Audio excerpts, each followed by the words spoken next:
let's talk about what I read in May.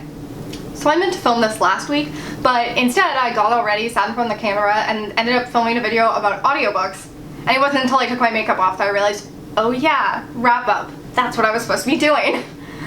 So this is a little bit late, but here we go regardless. The first book I finished in May was Hush Hush by Lucia Franco. I read this for my upcoming age gap romance vlog, so I'm not going to talk about it a lot here because I am going to talk about it in that video, but let's just say I wasn't a fan. This is up there as like one of my most hated eroticas, so. But you'll see me talk about it more in that vlog.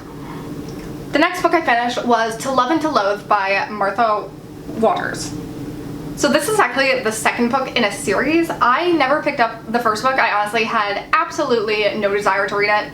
I got the second one on NetGalley. The premise just sounded interesting to me, and I've never read, I don't know if I've ever read a single historical romance. They don't hold a lot of interest, but for whatever reason, this one sounded okay. I picked it up, and you know what? I mostly had a good experience.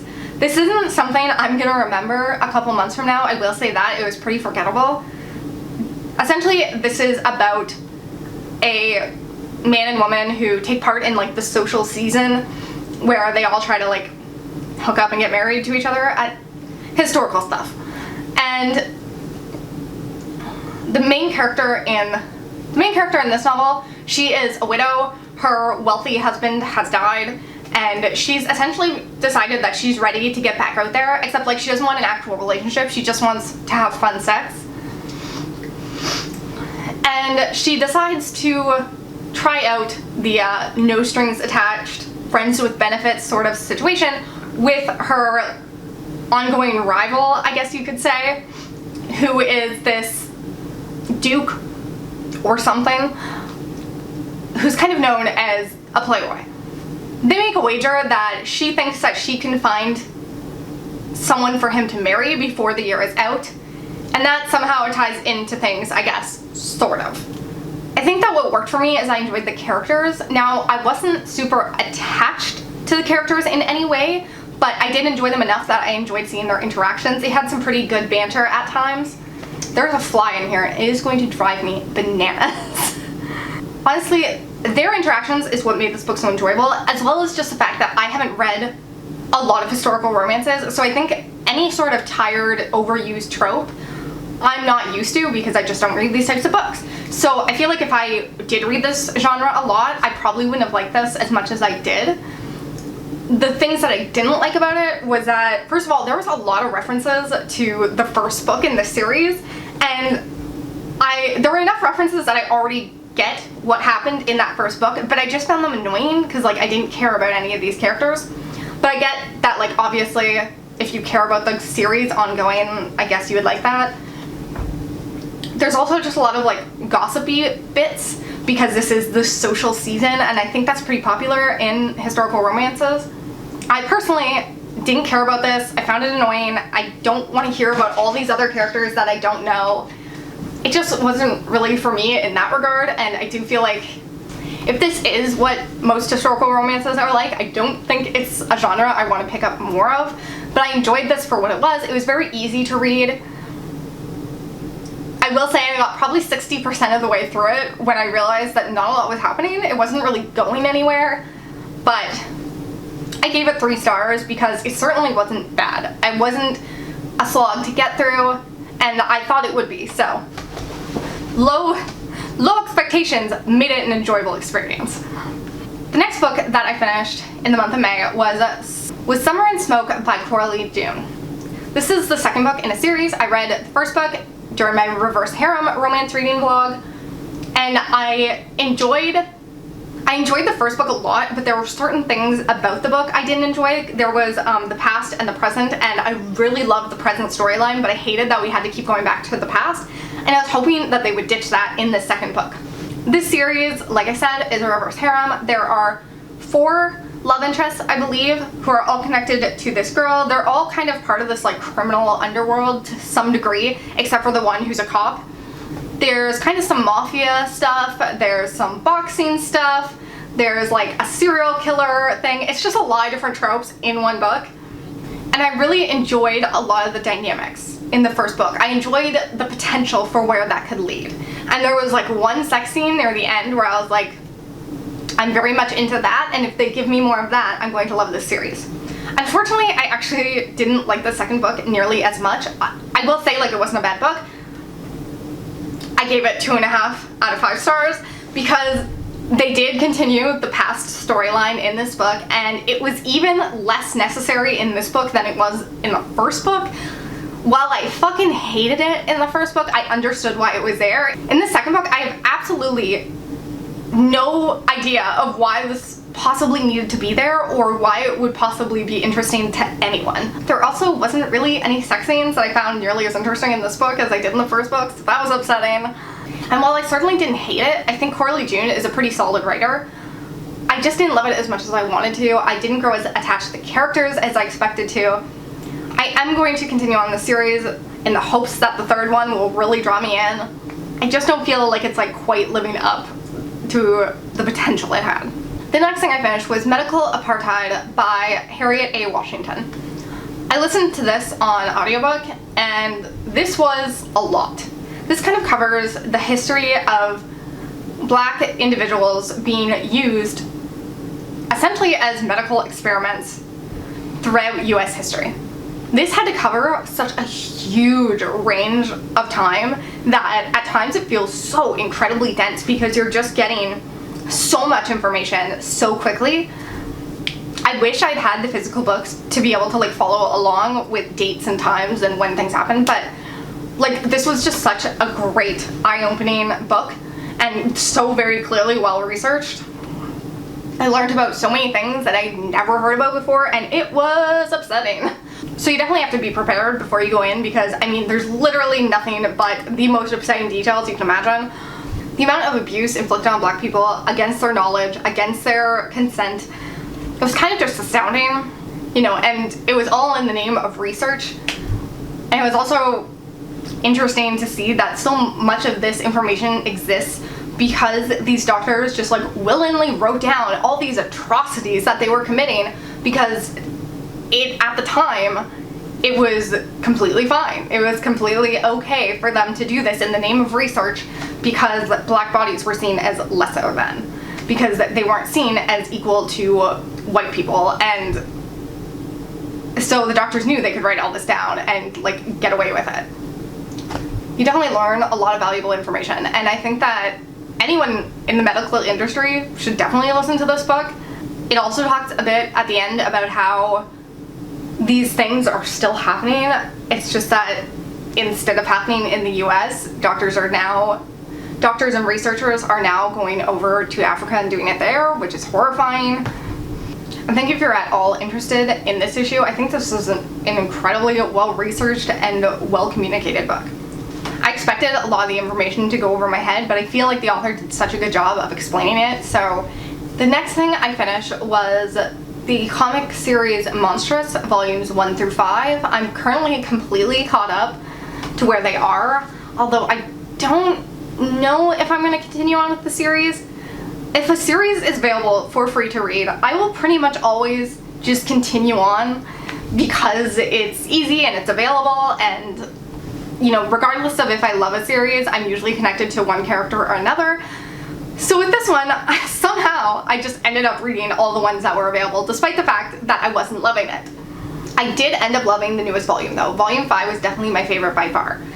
Now, I'm gonna hope that people know what this is about because it is so hard to explain. This is a war story of sorts. The main character is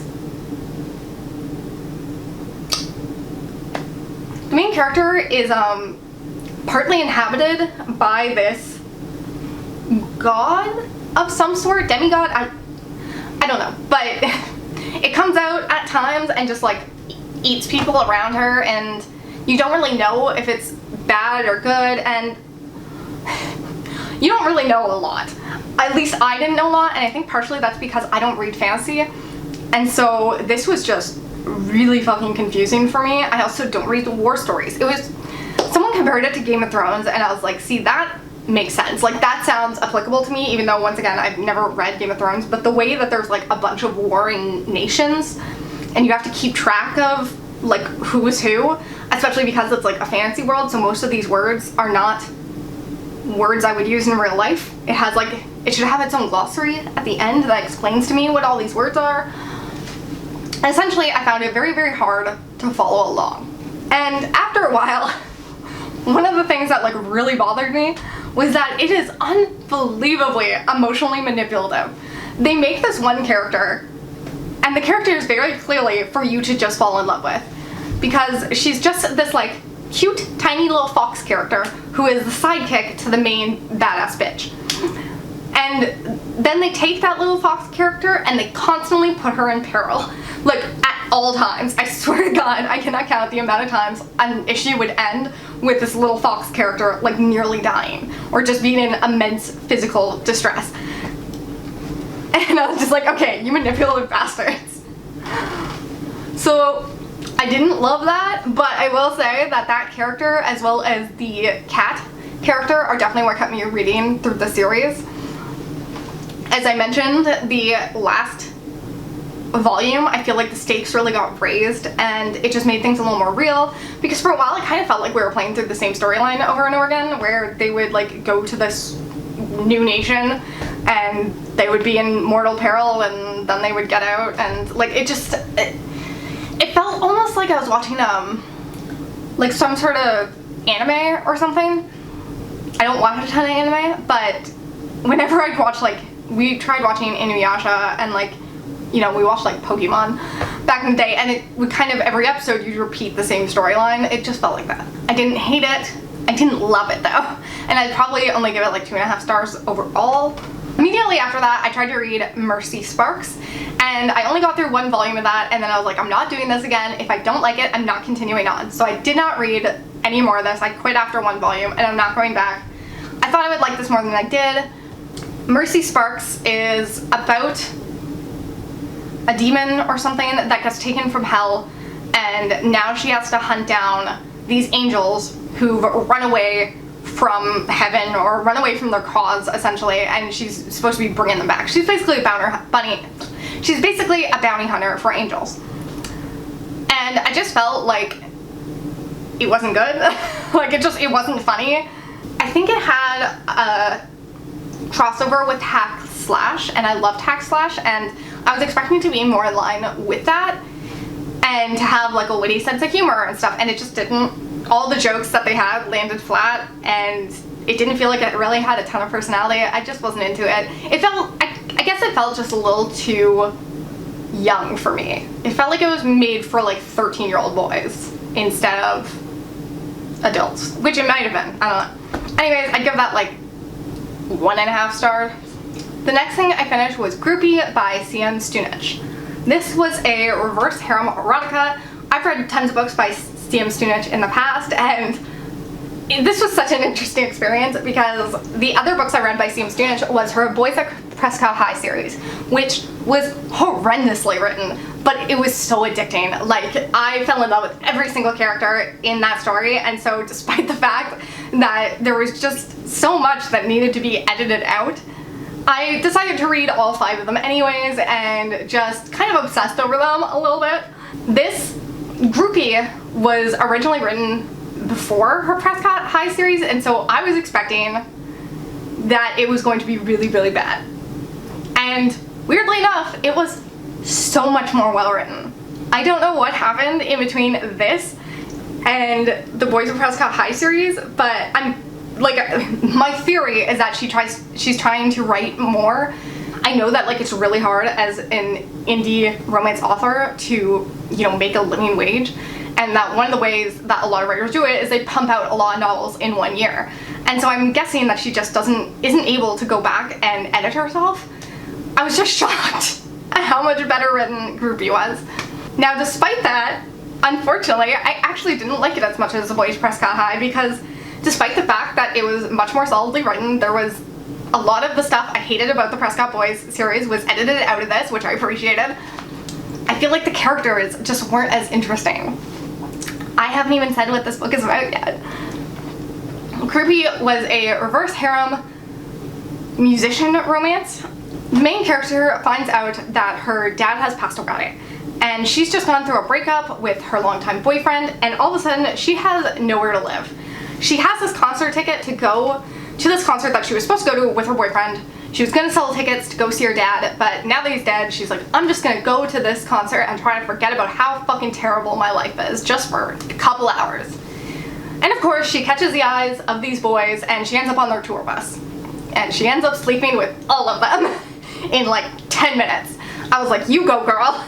I immediately connected with this main character. I feel like her grief was actually so well written, and like I think that's why I immediately connected with her, because like I've been there, and I just feel like the author did a really good job of writing that. The thing I loved about the Prescott Boys series was that all 5 of the boys in that series were so entirely different from each other, and they had entirely different dynamics with the main character.